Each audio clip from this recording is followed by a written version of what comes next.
दरम्यान या प्रकरणावर मंत्री संजय शिरसाटांनी एमआयएमचे नेते इम्तियाज जलील यांच्यावरती टीका केली। जरीर अर्बन टेररिस्ट असल्याची टीका शिरसाट यांनी केली आहे। मतीन एवढा आरोपी नाहीये, हा इम्तियाज आरोपी आहे। त्याची हिंमत नाहीये। त्या मतीन कोण आहे? तो बिचारा छोटा नगरसेवक कुणाच्या सांगण्यावरून केलं होतं? यांनी कुराण शरीफवर हात ठेवावं आणि सांगावं माझा त्याच्याशी काही संबंध नाही, मी त्या फिदा खानला का ईदा खानला मी ओळखत नाही आणि मी तिला त्या घरात लपवलं नाही।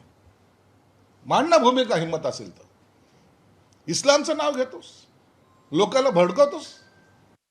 जेव्हा एखादा आरोपी पकडला जातो त्या टायमाला त्याच्या घरासमोर रात्री 12 वाजता जाऊन सांगणं, चिंता मत करो हम तुम्हें घर बना के देंगे, चिंता मत करो हम तुम्हें नगरसेवक फिर से बनाएंगे, याचा अर्थ काय होतो?